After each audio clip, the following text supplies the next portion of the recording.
ఆంధ్రప్రదేశ్లో కూటమి ప్రభుత్వం కొలువుదీరిన తర్వాత ఎన్నో కార్పొరేట్ కంపెనీలు ఆంధ్రప్రదేశ్లో పెట్టుబడులు పెట్టేందుకు సిద్ధమవుతూ ఉన్నాయి. ఈ నేపథ్యంలోనే ఎన్నో కార్పొరేట్ కంపెనీలు కూడా ఆంధ్రప్రదేశ్కి ఎక్కువ కడుతూ ఉన్నాయి. అయితే ఇప్పుడు ప్రముఖ ఐటీ దిగ్గజమైనటువంటి టీసీఎస్ కూడా ఆంధ్రప్రదేశ్లో ఇప్పుడు తమ సంస్థలని ఏర్పాటు చేయబోతుంది. అందుకు ఆంధ్రప్రదేశ్ ప్రభుత్వం కూడా టీసీఎస్కు ఒక ఎకరాని 99 పైసలకు మాత్రమే ఇచ్చినటువంటి నేపథ్యంలో ఇది పెద్ద ఎత్తున చర్చనీయాంశంగా మారింది. ఈ నేపథ్యంలోనే ఈ అంశం మీద మనం పూర్తి స్థాయిలో విశ్లేషణ చేసుకుందాం. ప్రస్తుతం మనతో పాటు ఉన్నారు ప్రముఖ రాజకీయ విశ్లేషకులు రాజేష్ అప్సాని గారు. సార్తో మాట్లాడదాం. సార్ నమస్తే సార్. ఆంధ్రప్రదేశ్కి టీసీఎస్ రాబోతోంది. విశాఖలో ఒక ఎకరాని 99 పైసల చొప్పున ఆంధ్రప్రదేశ్ ప్రభుత్వం టీసీఎస్కి ఇవ్వబోతోంది. మొత్తంగా 21 ఎకరాల పైగా టీసీఎస్కి కేటాయించబోతోంది. ఇది రెండు తెలుగు రాష్ట్రాల్లో కూడా చర్చనీయాంశంగా మారింది. దీని మీద మీ విశ్లేషణ ఏంటి సార్? వాస్తవంగా టీసీఎస్ సంస్థకి 21 ఎకరాలు భూమి కేటాయింపు చేయటం చర్చనీయాంశం. టీసీఎస్ సంస్థ విశాఖపట్నంలో తన డెవలప్మెంట్ సెంటర్ ఏర్పాటు చేయడం చర్చనీయాంశం. విశాఖపట్నంలో టీసీఎస్ సంస్థ ద్వారా 12,000 మందికి ఉపాధి కల్పన జరగటం చర్చనీయాంశం. ఎందుకంటే ఇక్కడ హైదరాబాదు, బెంగళూరు, చెన్నై, పూణే, గుర్గాం, నోయిడా, అహ్మదాబాద్ లాంటి సెంటర్లు already IT and IT enabled అంటే సర్వీస్ సెక్టార్కి అభివృద్ధి చెందిన కేంద్రాలుగా విరాజిల్లుతూ ఉన్నాయి. ఒకనాడు ఐటీ క్యాపిటల్ ఆఫ్ ఇండియాగా బెంగళూరు మాత్రమే దేశానికి తలమానికంగా ఉండేది. ఐటీ కానీ ఐటీ ఎనేబుల్డ్ కంపెనీ ఏదైనా ఎస్టాబ్లిష్ చేయాలి అనుకునే వాళ్ళకి అల్టిమేటు డెస్టినీగా బెంగళూరు మాత్రమే ఉండేది.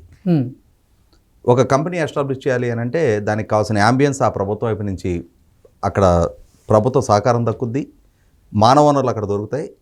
ఆల్రెడీ ఎస్టాబ్లిష్డ్ కంపెనీస్ అన్నీ కూడా అక్కడే ఉన్నాయి కాబట్టి మనం కూడా అదే కంపెనీల సరసన మన కంపెనీని కూడా ఏర్పాటు చేసుకుంటే బాగుంటుందనే ఒక ఆలోచన ఉండేది. సరే, అటువంటి పరిస్థితిలో 95లో ముఖ్యమంత్రిగా పదవి బాధ్యతలు చేపట్టిన చంద్రబాబు నాయుడు గారు ఆ రోజు ఐటీ అనేది ప్రపంచవ్యాప్తంగా చాలా పెద్ద మార్కెట్, కొన్ని లక్షల మందికి మిలియన్స్ మందికి ఉపాధి కల్పనకు ఆస్కారం ఉంది. అటువంటప్పుడు బెంగళూరుకి మాత్రమే కాదు ఆ అవకాశాలు హైదరాబాద్కి కూడా అందిపుచ్చుకోవడానికి ఆస్కారం ఉంటుందనే ఉద్దేశంతో ఆయన సైబర్ టవర్స్కి శంకుస్థాపన చేసే సందర్భంలోనే బిల్ గేట్స్ గారితో కూడా కలవడం జరిగింది. ఆ రోజు ఆయన అభ్యర్థన పరిగణలో తీసుకున్న మైక్రోసాఫ్ట్ కంపెనీ సియాటిల్ తర్వాత హైదరాబాద్లో అంటే అమెరికాలో ఉన్న సియాటిల్ తర్వాత హైదరాబాద్లోనే తన రెండో డెవలప్మెంట్ సెంటర్ ఎస్టాబ్లిష్మెంట్ జరిగింది. దాని తర్వాత అది ఎంత గేమ్ చేంజర్గా ఉపయోగపడిందో చూసాం మనం. ఆ రోజులు ఐఎస్బి ఏర్పాటుకు కూడా చంద్రబాబు నాయుడు గారు కార్పొరేట్ సంస్థలకి భూములు కేటాయింపు చేసినప్పుడు కూడా నామమాత్రపు ధరకే కేటాయింపు చేశారు. ఇక్కడ ఏమవుద్ది, ఒక కొత్త ఇనిషియేషను విశాఖపట్నాన్ని, ఆంధ్రప్రదేశ్ రాష్ట్రాన్ని ఐటీ రాడార్లోకి తీసుకువెళ్ళాలి.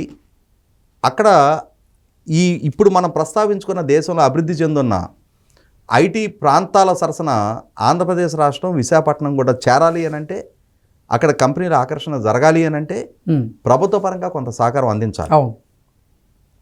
అందులో టీసీఎస్ లాంటి ఒక ఎస్టాబ్లిష్డ్ బ్రాండ్ వాళ్ళు మొట్టమొదటిగా విశాఖపట్నాన్ని పరిగణలోకి తీసుకోవాలంటే ఎందుకు రావాలి విశాఖపట్నం? వాళ్ళకి ఆల్రెడీ హైదరాబాద్లో మనకి తెలుసు సైబర్ హౌస్ బ్యాక్ సైడ్ ఒక క్యాంపస్ ఉంది. తర్వాత ఈ పార్క్ అని చెప్పని మురళీమోహన్ గారి అపార్ట్మెంట్ పక్కన ఒక పెద్ద టవర్ ఉంటుంది. ఆదిబట్టల్లో కావాల్సినంత స్పేస్ ఉంది. ఇవన్నీ కాదని విశాఖపట్నం వరకు ఎందుకు రావాలి వాళ్ళు? రండి అని చెప్పని రాష్ట్రం అడుగుతుంది. మీ సంస్థ ఇక్కడ ఏర్పాటు చేస్తే ఇప్పుడు ఆంధ్రప్రదేశ్ రాష్ట్రం నుంచి హైదరాబాదో, చెన్నైయో, బెంగళూరో, దేశంలో మిగిలిన ప్రాంతాలకో లేదంటే విదేశాలకో వలసెళ్ళి ఇక్కడ చదువుతున్న యువత ఉపాధి పొందుతూ ఉన్నారు. ఇవాళ ప్రపంచవ్యాప్తంగా పనిచేస్తున్న కంపెనీల్లో ప్రధానంగా ఆంధ్రప్రదేశ్ రాష్ట్ర యువతే మానవ వనరులు అందిస్తూ ఉన్నారు, వాళ్ళ సర్వీసెస్ అందిస్తూ ఉన్నారు. అటువంటిది మా ప్రాంతంలో కూడా మీరు కనుక ఒక కంపెనీ ఎస్టాబ్లిష్ చేస్తే మా యువతకి స్థానికంగానే ఉపాధి దక్కడానికి ఆస్కారం ఉంటుంది అని చెప్పి రాష్ట్ర ప్రభుత్వ అవసరం రీత్యా స్థానిక యువతకు ఉపాధి కల్పన చేయడం ద్వారా ఇక్కడ ఆ పరిశ్రమను పెంచడం ద్వారా మరింత మందికి ఉపాధి కల్పన చేయడం ద్వారా ఆ ప్రాంత అభివృద్ధి ముఖ చిత్రం మారుతుంది.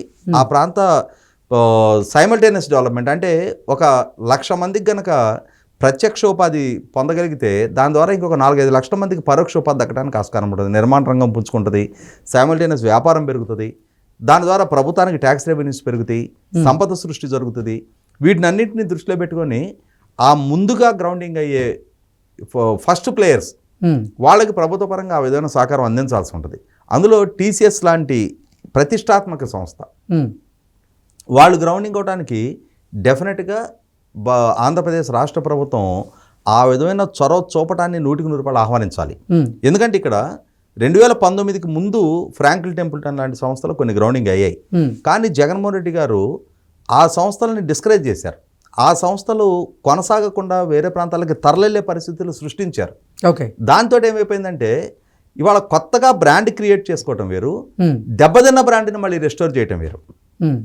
ఇవాళ కొత్తగా ఒక బ్రాండ్ క్రియేట్ చేసుకోవడానికి పడాల్సిన కష్టం కన్నా కూడా ఒక నెగిటివిటీ స్ప్రెడ్ అయిన తర్వాత లేదు గత పాలకులకి అంటే భిన్నంగా మేము గతంలో ఏ విధమైన సహకారం అందించామో అంతకన్నా మెరుగైన సహకారం అందించడానికి మేము సిద్ధంగా ఉన్నాం, మీరు గత ప్రభుత్వ ఛాయల నుంచి బయటకు పడండి, ఆ ప్రభుత్వ పోకడలతోటి మమ్మల్ని కంపేర్ చేయొద్దు అని చెప్పని ఎదుటి వాళ్ళని 1-4 సార్లు కన్విన్స్ చేసి చెప్పుకోవాల్సిన పరిస్థితి. ఒక బెటర్ ఎక్స్పీరియన్సెస్ కార్పొరేట్ ప్రపంచానికి జగన్మోహన్ రెడ్డి గారు రుచి చూపించున్నారు. దాని నుంచి బయటపడి తమ ప్రాంతంలో పెట్టుబడులు పెట్టడానికి కార్పొరేట్ సంస్థను ఒప్పించడం అనేది 100% చాలా కష్టతరమైన అంశం. ఇటువంటి స్థితిలో స్ట్రైట్ అవే 10-12 వేల మందికి ఎంప్లాయ్మెంట్ క్రియేట్ చేయగలిగే టీసీఎస్ లాంటి సంస్థ విశాఖపట్నంలో గ్రౌండింగ్ అవడం ద్వారా ఓవరాల్గా ప్రభుత్వ లక్ష్యం ఏంటి, ఈ 5 సంవత్సరాల కాలం పూర్తయ్యేటప్పటికి అక్కడ ఒక 5 లక్షల ఎంప్లాయ్మెంట్ క్రియేట్ చేయడానికి కావాల్సిన సంస్థలను గ్రౌండింగ్ చేయాలి అని చెప్పని. వాస్తవంగా 500 ఎకరాల్లో డేటా అండ్ క్లౌడ్ డెవలప్మెంట్ సెంటర్లు ఎస్టాబ్లిష్ చేస్తామని చెప్పని. అంటే ఒకటి సాంకేతికంగా నాకైతే అంత పరిజ్ఞానం లేదు, కాకపోతే ఏమవుద్ది చూస్తున్నాం ఇవాళ పిల్లలకి ఉద్యోగాలు దక్కుతూ ఉన్నాయి, దాని ద్వారా కుటుంబ ముఖచిత్రం మారిపోతూ ఉంది. ఇవాళ నాకు తెలిసి చాలా కుటుంబాల్లో వాళ్ళ తల్లిదండ్రులు వ్యవసాయ కూలీలుగా ఉన్న వాళ్ళు కూడా వాళ్ళ పిల్లల్ని చదివించుకున్న తర్వాత పిల్లల పైకి వచ్చిన తర్వాత ఒక్కసారిగా ఆ కుటుంబ స్థితిగతులు మారిపోయినాయి, బెటర్ లైఫ్ లీడ్ చేస్తూ ఉన్నారు. అటువంటి పరిస్థితుల్లో కొత్తగా వస్తున్న మార్పు చేర్పులకు అనుగుణంగా కొత్త సాంకేతికతని రాష్ట్రానికి అందుబాటులోకి తీసుకొచ్చి ఇక్కడ ఆ అవకాశాలు అందుకోవడానికి యువతకి కావాల్సిన ఉద్యోగ కల్పన ఇక్కడ స్థానికంగానే దక్కే విధంగా కంపెనీలను ఛానలైజ్ చేయడం అనేది డెఫినెట్గా ఆహ్వానించదగ్గదే. భవిష్యత్తులో దక్కే అంటే ఆ అభివృద్ధి ద్వారా దక్కే ఫలాలతో పోల్చి చూసుకున్నప్పుడు అక్కడ జరిగే సంపద సృష్టి, దాని ద్వారా ప్రభుత్వానికి వచ్చే ట్యాక్స్ రెవెన్యూస్తో పోల్చి చూసుకున్నప్పుడు ఇప్పుడు భూమి చౌకగా ఇవ్వడం అనేది పెద్ద ఇష్యూనే కాదు. కాకుంటే ఏంటంటే అసలు ఉచితంగా ఇవ్వకుండా ఉండటం కోసం నామినల్గా ఎకరానికి 99 పైసలు అంటే ₹1 కన్నా కూడా తక్కువ అని చెప్పని మెన్షన్ చేశారు. కానీ అక్కడ జరిగిన చాలా కేటాయింపులతో కంపేర్ చేసినప్పుడు ఈ టీసీఎస్ లాంటి సంస్థ గ్రౌండింగ్ అవడానికి ఈ విధమైన సహకారం అందించడాన్ని ఏ విధంగానూ తప్పట్టాల్సిన నష్టం లేదు. Okay sir, thank you so much.